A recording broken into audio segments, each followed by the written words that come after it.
Shalom amigos, bienvenidos sean todos, bendiciones para cada uno de ustedes. Le damos las gracias al Boreolán porque nos ha permitido este día maravilloso de vida y lo vamos a aprovechar al máximo porque recuerda que cada día ha sido hecho especialmente para ti. Aprovéchalo. Comenzamos. El Midrash dice, Parashá Noaj, parte 4. La vida después del Mabul, el diluvio. Noaj aún permanecía dentro del arca. Dijo, así como entré con la autorización de Hashem, del mismo modo debo esperar el permiso de Hashem para salir. Luego escuchó la orden de Hashem, sal del arca, tú y tu esposa y tus hijos, y las esposas de tus hijos junto a ti. Todas las criaturas que están contigo harás salir. Cuando Noaj pisó la tierra, no pudo reconocer el mundo que había dejado un año atrás. Se vio rodeado por un inmenso desierto árido. Noaj sollozó. Amo del universo, lloró. Eres llamado misericordioso. Debiste haber tenido compasión por tus criaturas. Pastor tonto, le respondió Hashem. ¿Te parece este el momento oportuno para decir eso? Antes del Mabul, te anuncié que destruiría la raza humana, para que tú ruegues por misericordia. Pero cuando te enteraste que tú te salvarías, no me suplicaste por tus contemporáneos. ¿Cómo te atreves a abrir la boca delante de mí ahora? Noaj se dio cuenta por la respuesta de Hashem que se había equivocado y debía enmendar su conducta. ¿Por qué me ordenó Hashem llevar 7 pares de animales puros al arca si un par habría sido suficiente para la supervivencia de la especie? Pensó. Sin duda, deseaba que le ofreciera el resto como sacrificio. Noaj se vistió con las prendas celestiales que Hashem le había hecho para Adán, y que Noaj llevó al arca. Ataviado con estas preciosas prendas, ofreció 4 sacrificios olá, en el lugar que luego estaría el Beit Hamikdash en Jerusalén. Amo del universo, Noaj rezó mientras ofrecía los sacrificios.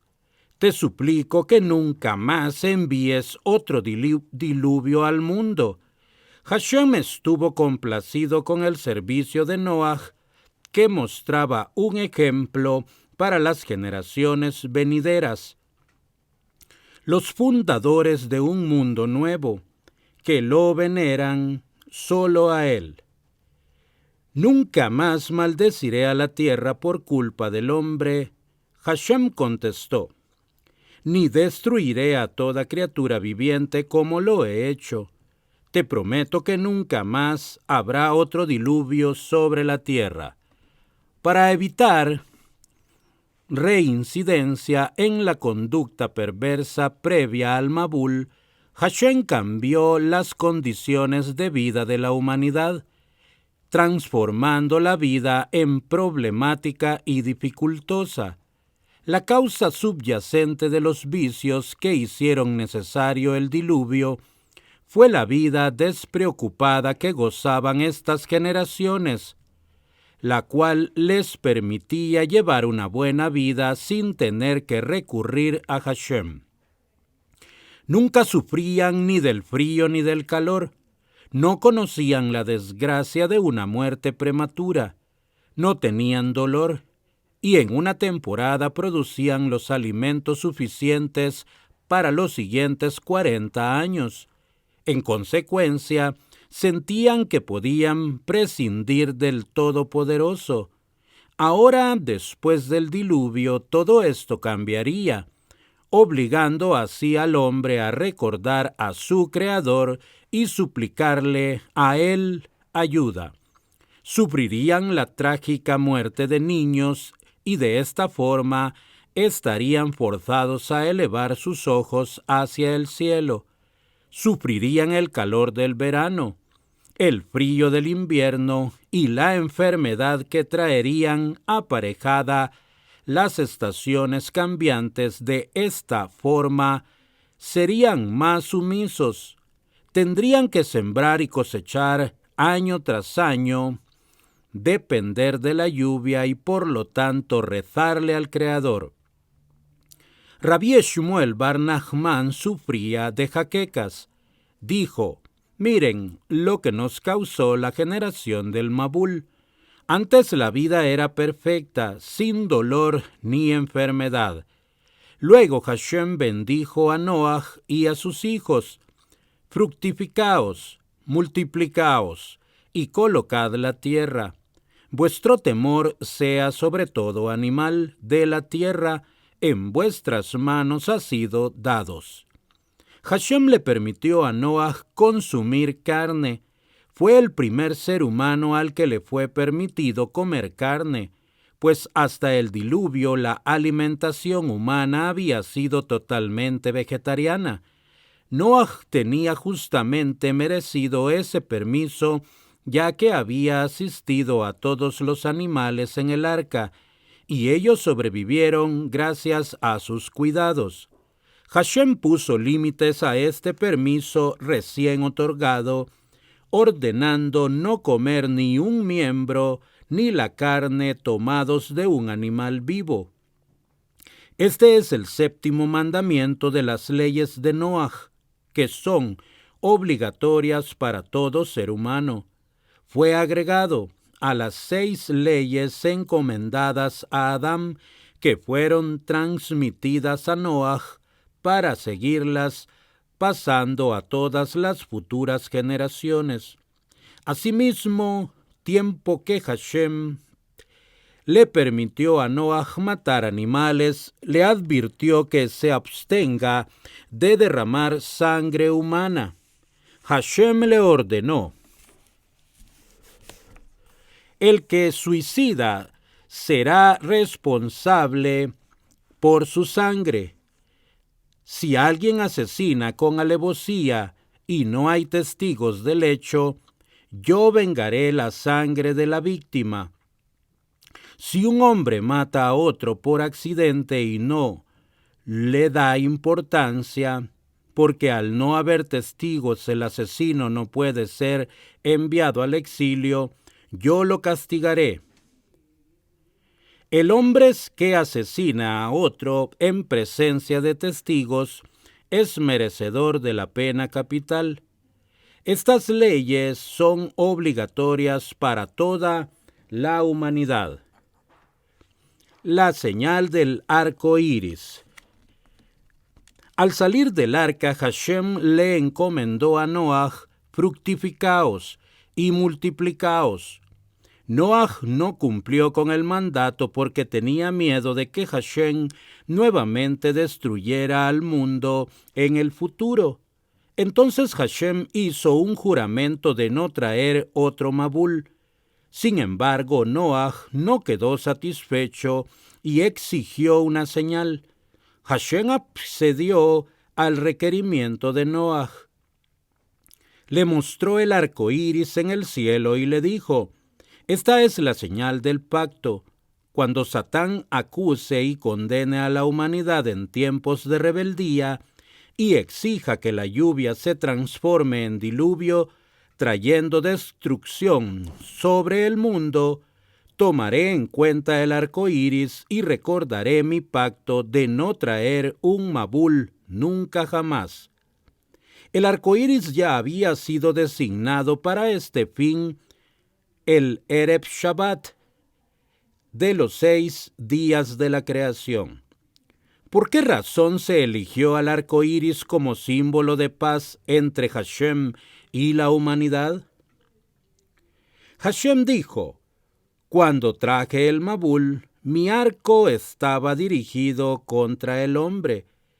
El arco iris se asemejaba a un arco al revés, lo cual significa que no habrán más arcos del firmamento, enviados para destruir a la humanidad.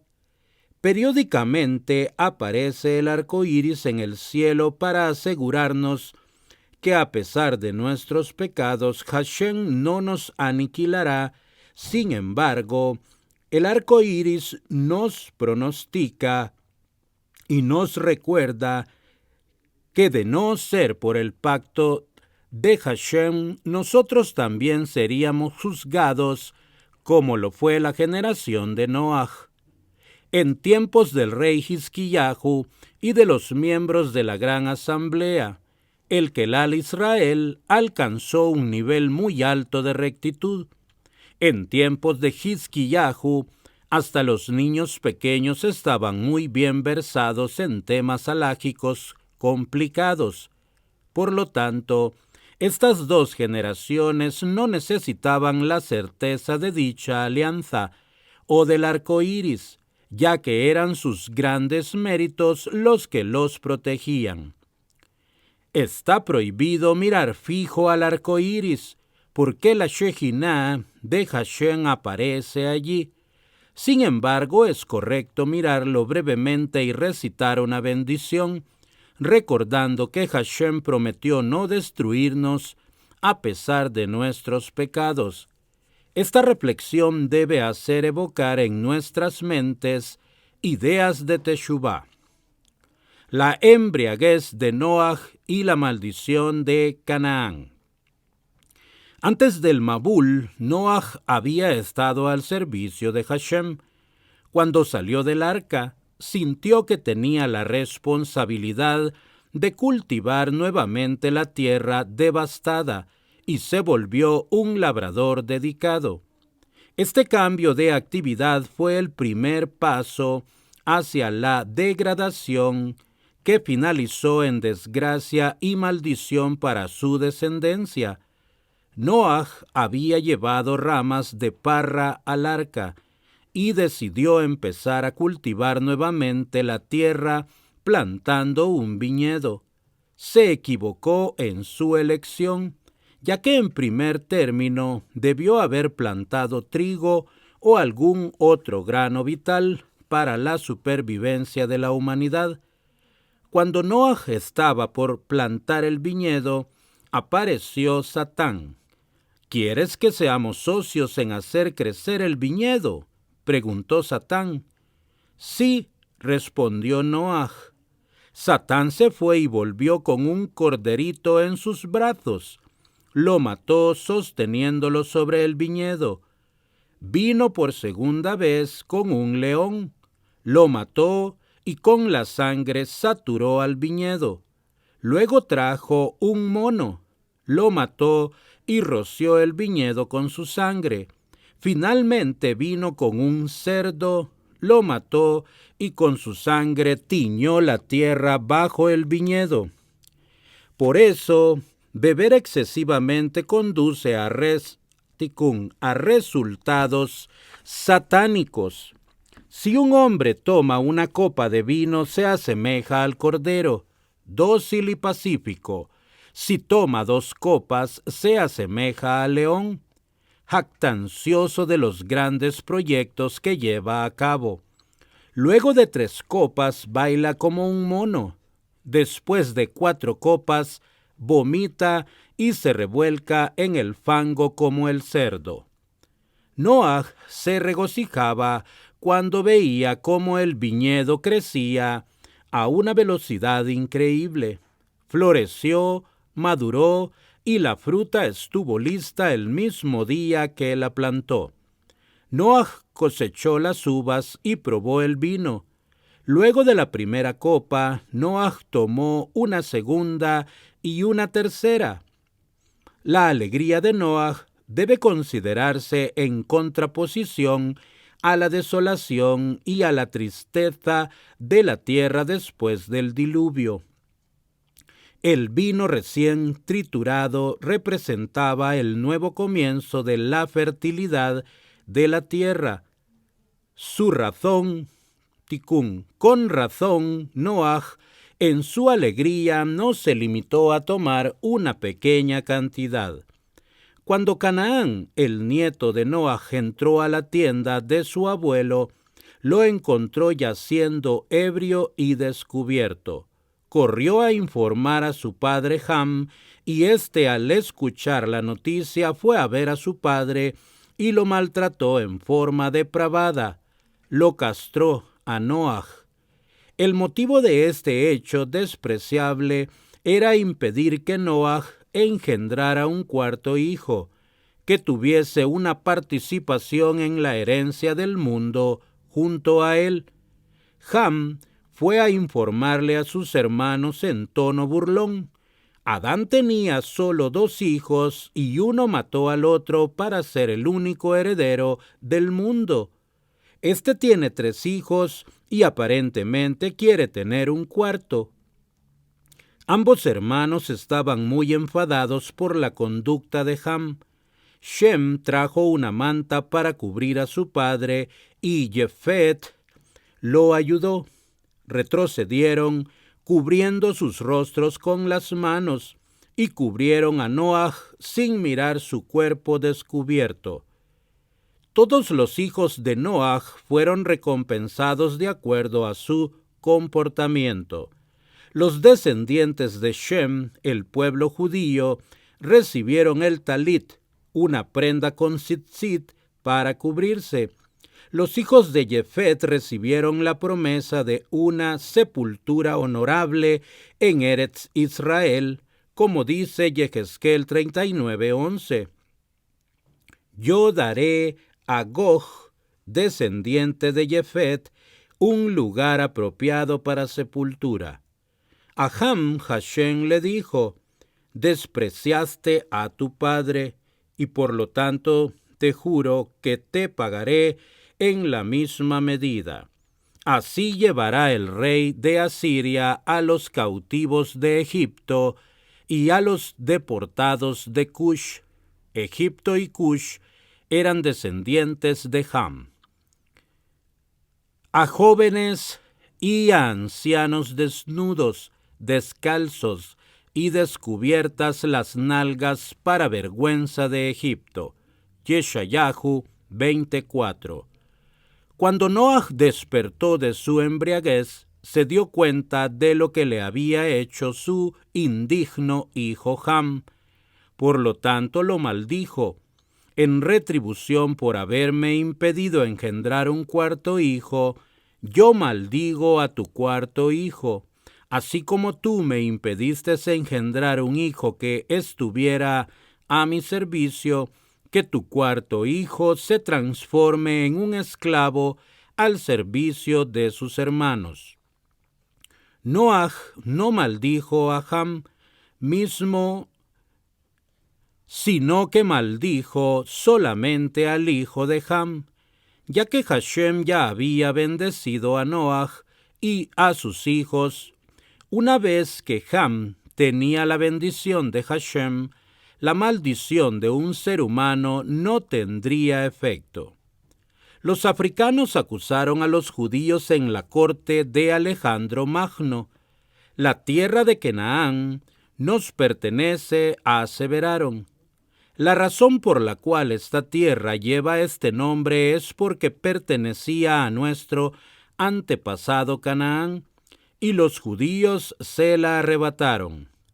Se debía responder al cargo, y los sabios buscaron a alguien que lo refutara. Un judío, Gebijá ben Pesisá, se ofreció para hablar en defensa de los judíos y le dijo a los sabios: por favor, permitan que me presente en la corte de Alejandro. Si la otra parte gana, podrán decir: nuestro delegado era un hombre simple. Si yo gano, díganle que la Torá salió victoriosa. Los sabios aceptaron la propuesta. Gebijá preguntó a los africanos en presencia de Alejandro: ¿en qué se basa vuestro reclamo? En las Escrituras, contestaron. Si es así, dijo Gebijá, yo lo voy a refutar basándome en las Escrituras. Dice en Bereshit 9:25, y Noaj dijo, maldito seas Canaán, esclavo de esclavos habrás de ser para tus hermanos. Veamos, si un esclavo adquiere algo, ¿no le pertenece esa propiedad a su amo? En realidad, el esclavo mismo es propiedad del amo. No solo la tierra de Canaán nos pertenece, sino que ustedes también son nuestra propiedad y han invadido el estar a nuestro servicio, han evadido el estar a nuestro servicio. Respóndanle, ordenó Alejandro, dirigiéndose a los africanos. Déjanos 3 días para pensar el asunto, pidieron los africanos. Al no encontrar un argumento válido, huyeron rápidamente. Este incidente sucedió un año de Shemitah en Eretz Israel, cuando los campos judíos estaban vacíos. Los africanos abandonaron sus propiedades y los judíos juntaron la cosecha, beneficiándose mucho ese año. Previendo que el pueblo judío descendiera de Shem, Noaj lo bendijo. Bendito sea el Elohim de Shem. Exclamó, la Shekinah aparecerá entre los descendientes de Shem, los Bené Israel. Dirigiéndose a Jefet, Noaj lo bendijo proféticamente. Engrandezca Hashem a Jefet. Uno de tus descendientes, el rey persa Koresh, Ciro, construirá el Beit Hamikdash. No obstante, la Shekinah no residirá en el Beit Hamikdash, construido por él, sino que se encontrará únicamente en el primer Beit Hamikdash, construido por el rey Shlomo. La historia de la embriaguez de Noaj es una de las parshiot que nos sirven como advertencia sobre beber vino, similar a la parashá del Nazir.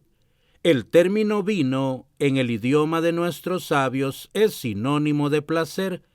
Así el placer de sentir la Shekinah en el futuro se lo describe como el vino reservado de las uvas de los 6 días de la creación. El que pasa su vida buscando el vino de este mundo terminará degradándose.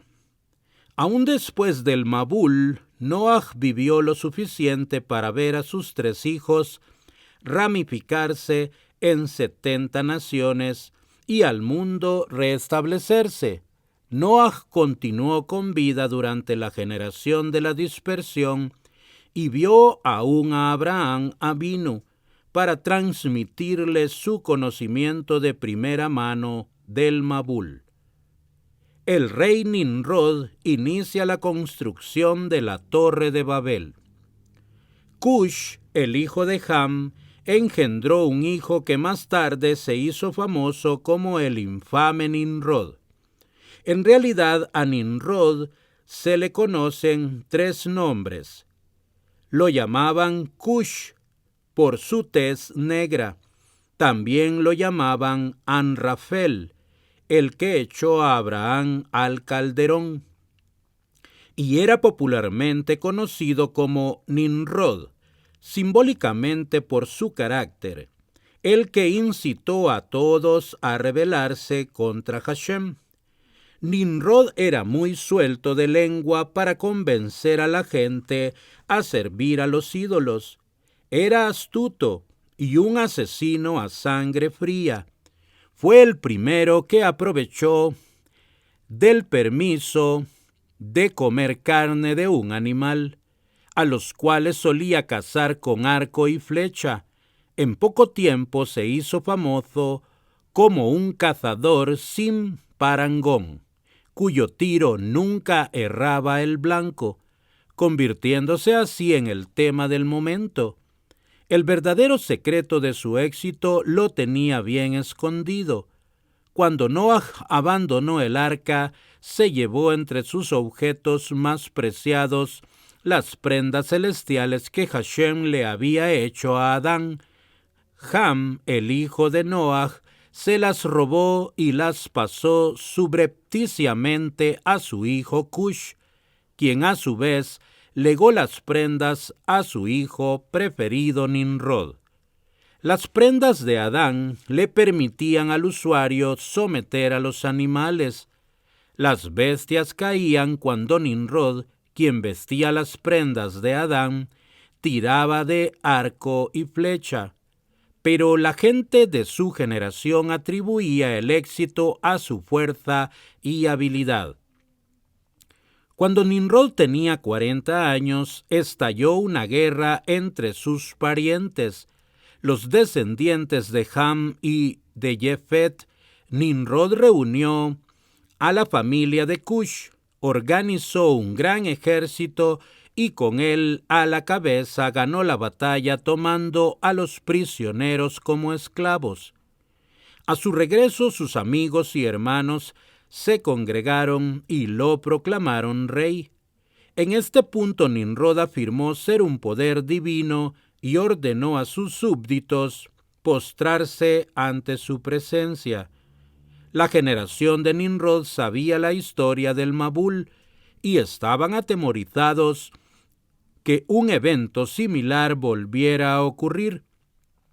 En consecuencia, buscaron un lugar seguro donde se pudieran reunir todos juntos y encontraron un valle en la tierra de Babel, lo suficientemente grande como para vivir todos.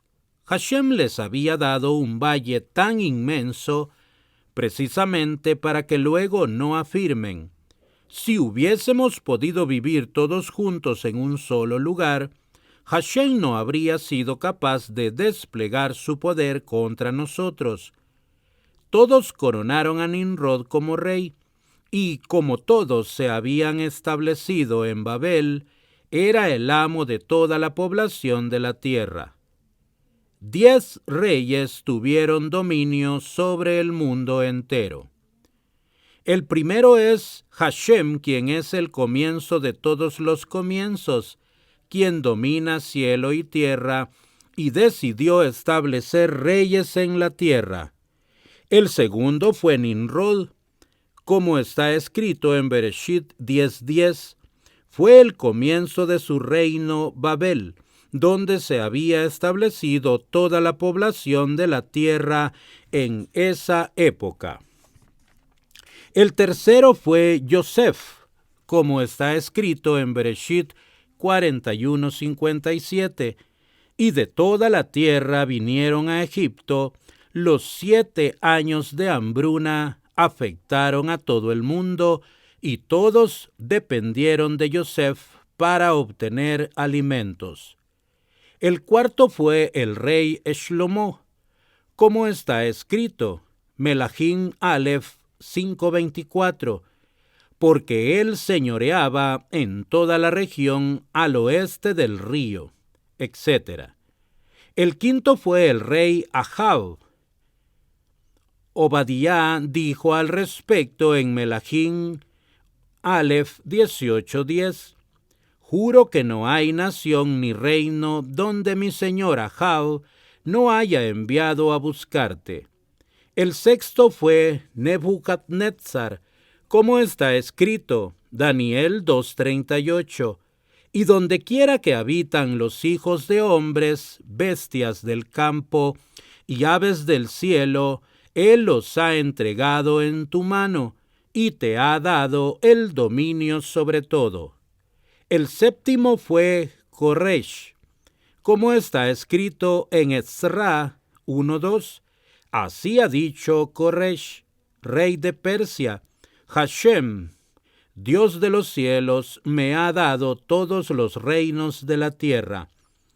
El octavo fue Alejandro Magno, como está escrito en Daniel 8:5. He aquí un macho cabrío venía del lado del poniente. El noveno es el Mashiach, sobre quien está escrito en el Teilín 72:8, dominará de mar a mar y desde el río hasta los confines de la tierra. Y por último, al final, el reinado volverá al verdadero amo. El que fue el primero será el amo final. Yo soy el primero y yo soy el último, y fuera de mí no hay Elohim. Yeshayahu 44:6. Y también dice, y Hashem será rey sobre toda la tierra. Zechariahu 14:9. Nimrod sugirió a la gente, construyamos una ciudad en la que podamos vivir todos juntos. Levantemos allí una torre muy alta. La idea fue recibida con gran entusiasmo por todas las naciones. Mitzrayim le dijo a Cush, y Cush a Put, y Put a Canaán: construyamos una torre tan alta que llegue a los cielos, y nos pondremos un nombre por si otra inundación nos desparrama por el globo. ¿Cómo podían pensar realmente que una torre los salvaría de otro diluvio? Si sabían que de generaciones anteriores que todos los intentos de escapar del castigo de Hashem fueron en vano, como lo demostró claramente el Mabul.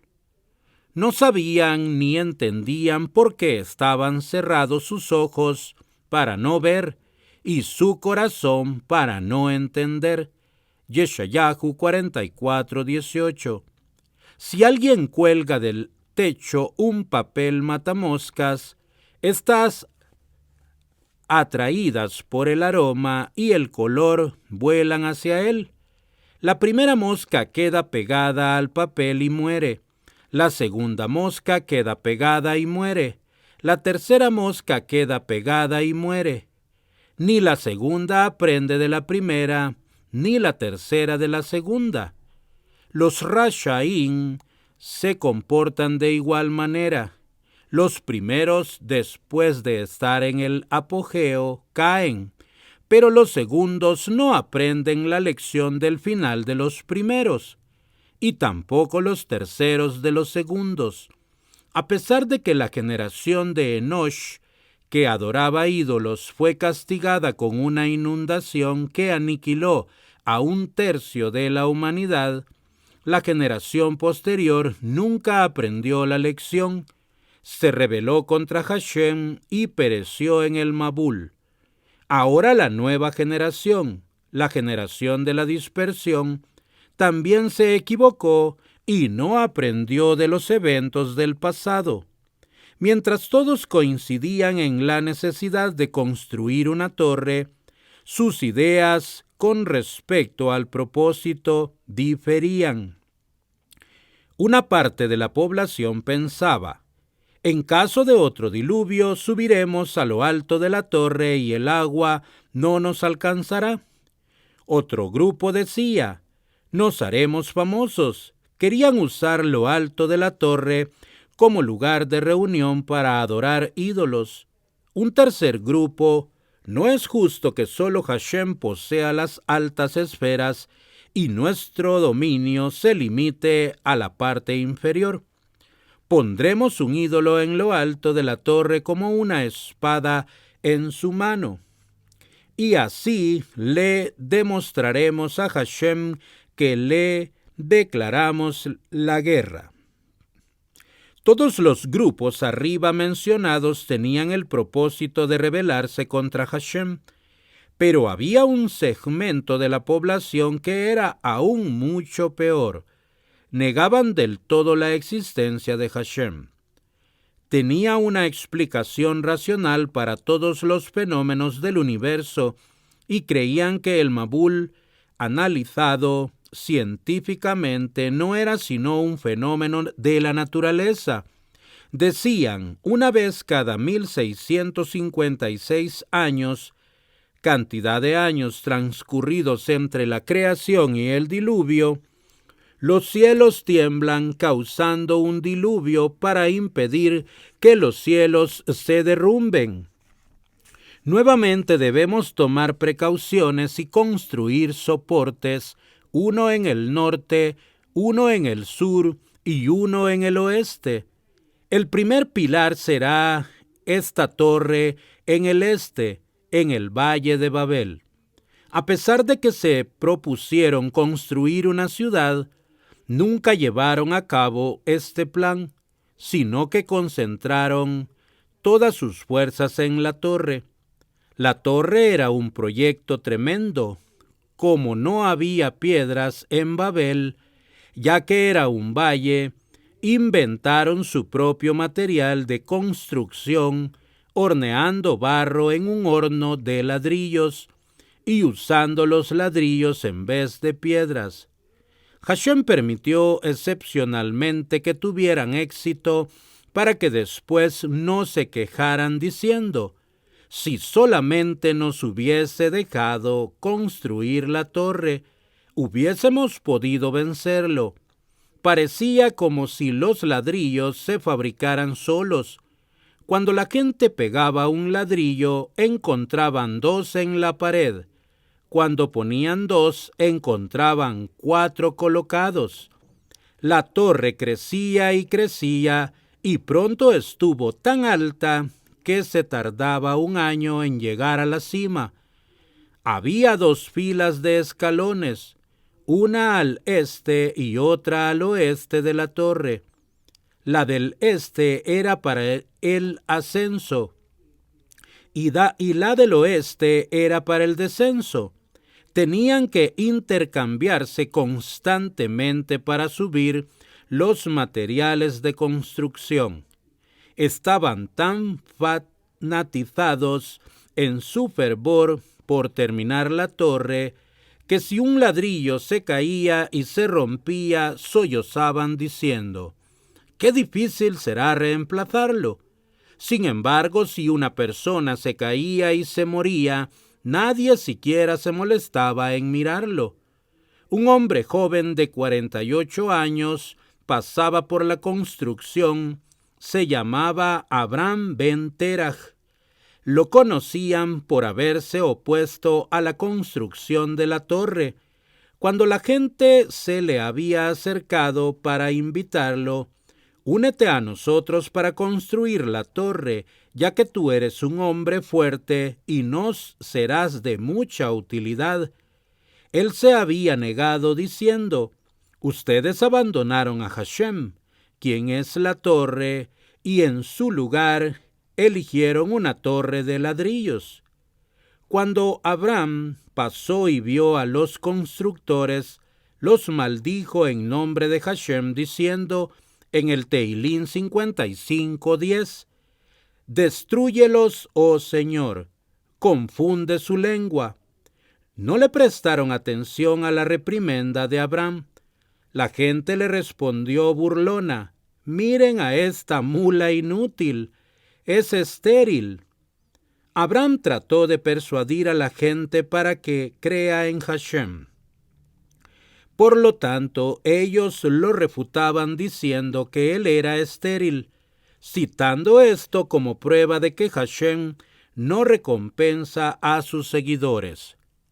Además de Abraham, otras 3 personas no intervinieron en la construcción de la torre: Noaj, su hijo Shem y su nieto Eber.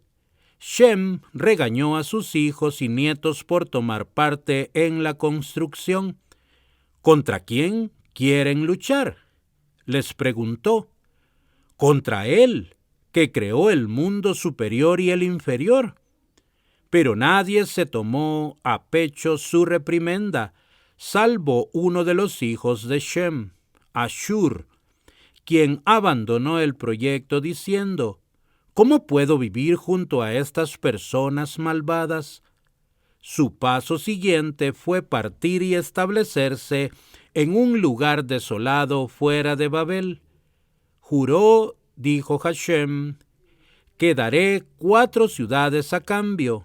Ashur construyó 4 ciudades, entre ellas la gran ciudad de Nínive. Fin de la torre y dispersión de la generación. Hashem descendió junto a 70 ángeles y juzgó a la generación.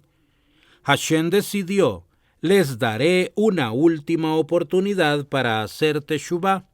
Si la aprovechan, los perdonaré, aunque no lo merezcan, porque por lo menos reina la paz y la amistad entre ellos. Dado que la generación no hizo teshuvá, recibió su merecido. Cada segmento de la población recibió un castigo proporcional a la gravedad del pecado cometido. El grupo que dijo: subamos a lo alto de la torre para estar a salvo de otro diluvio, fue dispersado por todo el globo. Cada uno fue devuelto a la región a la que había pertenecido antes de establecerse en el valle de Babel. Aquellos que dijeron: construyamos la torre para hacerle la guerra a Hashem, se transformaron en monos, espíritus y demonios. Aquellos que quisieron que la torre fuera un centro de idolatría fueron castigados a través de la confusión de idiomas. Hashem dijo: este proyecto perverso pudo ser diagramado únicamente por gente que hablaba un mismo idioma. De ahora en adelante estarán divididos porque carecerán de un idioma común. En vez de comunicarse como antes en Lashon HaKodesh, en hebreo, la gente se encontró de repente hablando 70 idiomas diferentes. La confusión fue inmediata.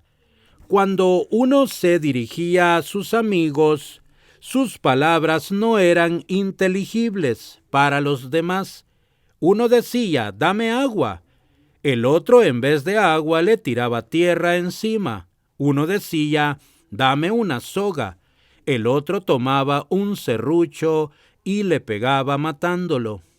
Se armó una pelea y un tumulto infernal. Tomaron sus espadas y comenzaron a matar a sus amigos. La mitad de la humanidad pereció bajo la espada. ¿Cuál fue el final de la torre? Al tercio más bajo se lo tragó la tierra, el tercio más alto se incendió y el tercio del medio permaneció en el suelo. Para tener una noción de la enorme altura de esta torre, debemos mencionar que aún la parte que quedó después de la destrucción era tan alta que si alguien ascendía, veía las palmeras de abajo como minúsculas langostas, tan pequeñas parecían desde arriba. Qué importante que es la Shalom, y qué detestable que es la guerra. Como en la generación del diluvio se odiaban los unos a los otros, nadie sobrevivió, no quedaron ni rastros. En la generación de la dispersión, sin embargo, eran unidos y la amistad reinaba entre ellos. Por eso sobrevivieron. Las 10 generaciones entre Noaj y Abraham. Una vez finalizada su rutina real, el rey estaba dando un paseo a la orilla del mar. ¡Ay! El brillante de la corona salió de su engarce y desapareció en la arena. Inmediatamente se llamó a todos los servidores, vinieron equipados con palas, rastrillos y cernidores para buscar en la arena al objeto extraviado. No pudieron encontrar nada en el primer montículo de arena, tampoco en el segundo. Recién en el tercer montículo encontraron el objeto de su búsqueda. El rey ha encontrado su joya. Hashem estaba buscando al hombre más justo para ser el antecesor de una nación temerosa de Hashem. No pudo encontrarlo en la familia de Ham. Tampoco lo pudo hacer en la familia de Jefet, pero sí lo logró en la familia de Shem. De todos modos, Hashem tuvo que esperar 10 generaciones hasta que encontró a Abraham. Las 10 generaciones. Número 1, Shem.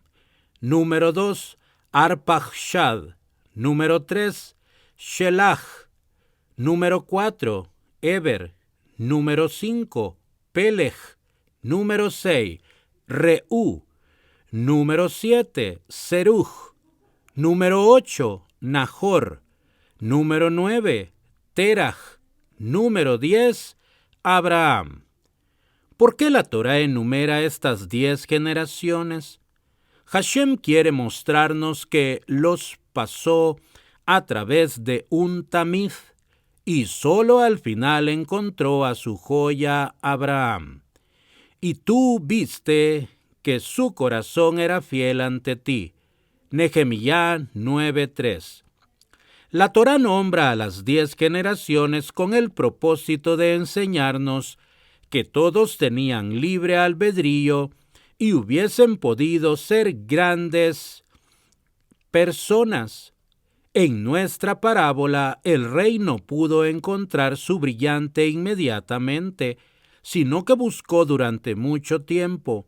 Del mismo modo, Hashem esperó mucho para que apareciera un gran hombre, pero Abraham fue el único que se elevó por sobre el resto de la humanidad. Si Abraham era la meta esperada de todas las generaciones que le precedieron, ¿por qué no fue elegido para ser el primer hombre de la historia en lugar de Adán? Hashem dijo, Abraham debió haber sido creado antes que Adán, pero si Abraham me fallaba, ninguna otra persona sería lo suficientemente grande como para corregir su error. Cree a Adán primero, para que en el caso de que pecara, viniera luego Abraham y corrigiera su falta. Al pecar, Adán y Javá hicieron que la Shekinah se alejara del primer cielo, pero Abraham hizo retornar la Shekinah a la tierra. Adán trajo la muerte a la humanidad, pero Abraham le dio vida al mundo al ser hospitalario y al poner a la gente bajo las alas de la Shekinah. La primera de las 10 pruebas a la que fue sometido Abraham. Nacimiento de Abraham y conocimiento de Hashem. La fortaleza y la astucia del rey Nimrod eran conocidas. Era del conocimiento de todos que si su brazo apuntaba al corazón de un siervo jamás erraba. Pobre de aquel que osara dudar que él era una divinidad autocreada. El verdugo estaba siempre listo al lado del trono. Un día los astrólogos de Nimrod se acercaron al trono humildemente y se postraron ante el rey. Majestad, anunciaron, vinimos a visitarle y a avisarle que un gran peligro amenaza vuestro trono.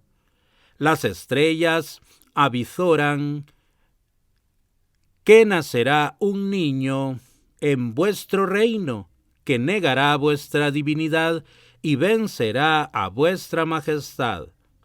Nimrod se dirigió a sus ministros.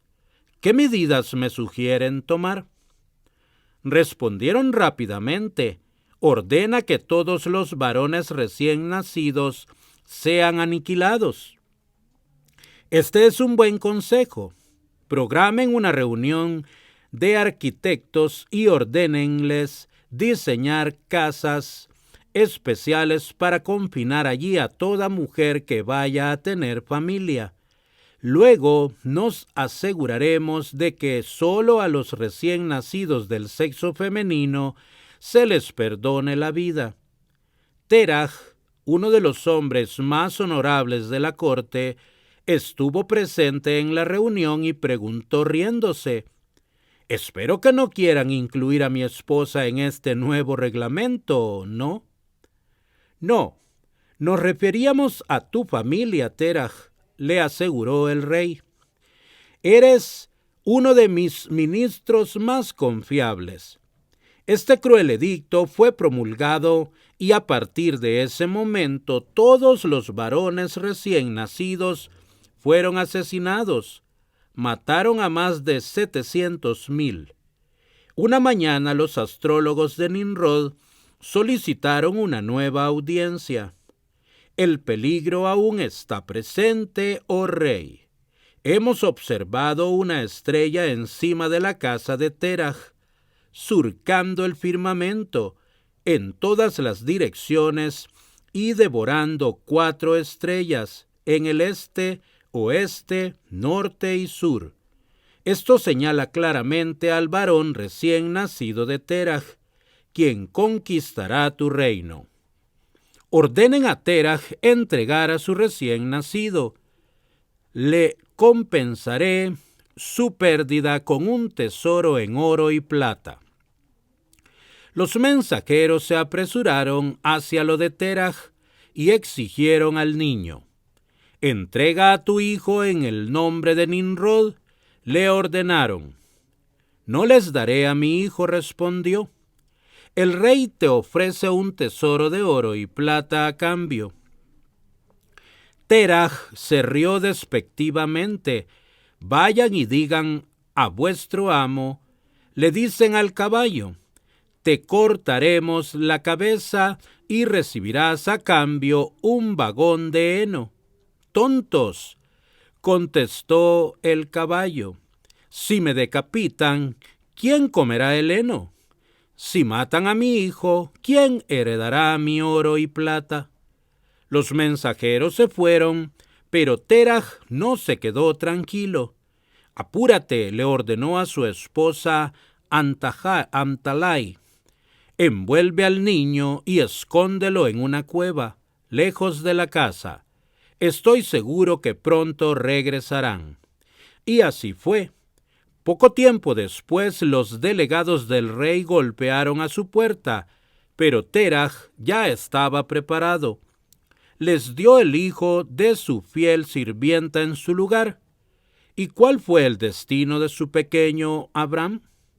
Se crió en una cueva, lejos del mundo cruel que lo circundaba. Con su mente fenomenal reconoció a su Creador desde que tuvo 3 años.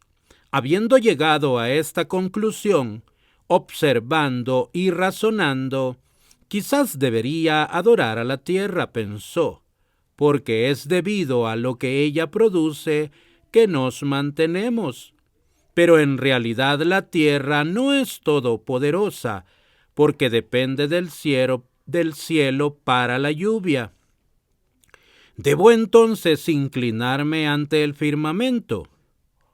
El poder que domina al firmamento es, por cierto, el sol, que mantiene al mundo con vida por su calor y su luz. El sol debe ser el Dios poderoso que me creó a mí y a todo el universo que me rodea. Abram se postró ante el sol, pero cuando cayó la noche y el sol desapareció, dando lugar a la luna, Abram pensó que la luna debía ser divina, pero abandonó la idea cuando se dio cuenta que la luna brillaba solo de noche. Finalmente, al observar el ritmo habitual del día y la noche, de las estaciones y todas las leyes de la naturaleza, Abraham dedujo que existe la presencia de un Creador sabio y omnipotente. Abraham se preguntó, ¿cómo es que los cuerpos celestiales salen y se ocultan a una hora determinada? Debe haber una inteligencia superior que los dirige. Un vagabundo pasaba por un castillo. Como quería saber qué había adentro, dio vueltas a su alrededor buscando la entrada. Todo le fue en vano. Llamó a viva voz, pero nadie contestó. Puede ser que este castillo esté desierto, reflexionó. Elevó la vista al techo y vio que había sido cubierto con una capa protectora de material y una segunda capa cuidadosamente puesta sobre la primera. Este castillo debe estar habitado, dijo el vagabundo. Si no, ¿quién puede haber puesto las capas sobre el techo tan meticulosamente? No lo vi a él, dijo Abraham, pero comprendo que solamente un Dios poderoso y misericordioso pudo haber creado el mundo a mi alrededor, y solo su inteligencia superior puede mantenerlo funcionando. A él le haré la reverencia. Como el tiempo pasaba y las predicciones de los astrólogos no se hacían realidad, el rey revocó el decreto y Abraham pudo regresar a su casa. Abraham se rebela contra las creencias de su época. El negocio de Terah era la venta de ídolos, y el joven Abraham hacía todo lo posible para convencer a la gente que no los comprara. Una vez su papá se tuvo que ir de viaje y dejó a Abraham a cargo de la tienda. Las instrucciones para el hijo eran: cuanto más grande es el ídolo, mayor precio debes cobrar. Si entra una persona importante, ofrécele un ídolo grande. A un cliente de menor importancia, ofrécele un chico. Terah se fue. Un hombre de aspecto imponente, de espaldas anchas, entró a la tienda. «Deme un ídolo grande que esté a tono con mi estatus», le dijo pomposamente al joven Abraham. Abraham le entregó el ídolo de mayor tamaño que pudo encontrar en los estantes, y el hombre extrajo de su bolsillo una cantidad substancial de dinero. «¿Cuántos años tiene usted?», le preguntó Abraham. «Tengo 50. ¿Y no tiene vergüenza de adorar a un Dios que tiene solamente un día de vida?», le preguntó Abraham. «Mi padre lo terminó de hacer ayer». Perturbado, el hombre metió el dinero en su bolsillo y se fue. Una anciana vino a la tienda. Le dijo a Abraham que la noche anterior habían entrado ladrones a su casa y le habían robado sus dioses. «¿Ah, sí?», preguntó Abraham. «Si sus dioses fueron incapaces de protegerse a sí mismos de los ladrones, ¿cómo pretende que la protejan a usted?». «Tiene razón», admitió la mujer, «pero ¿a quién hemos de servir?». «Al Creador de los cielos y la tierra, el que nos creó a usted y a mí», contestó Abraham. La mujer se fue sin comprar ningún dios. Otra mujer vino con un recipiente lleno de harina para ofrecérselo a los dioses. Abraham tomó un hacha y rompió todos los ídolos, excepto el de mayor tamaño. Colocó el hacha apoyado contra el ídolo grande. Cuando Terah regresó y vio todo en ruinas, exclamó furioso: «¿Qué pasó aquí?». «¿Por qué he de ocultarte la verdad?», contestó Abraham. «Mientras estabas afuera, una mujer trajo harina para ofrecer a los dioses. Cada uno quería ser el primero en recibirla. El grande recibió insultos y entonces tomó un hacha y rompió todos los otros».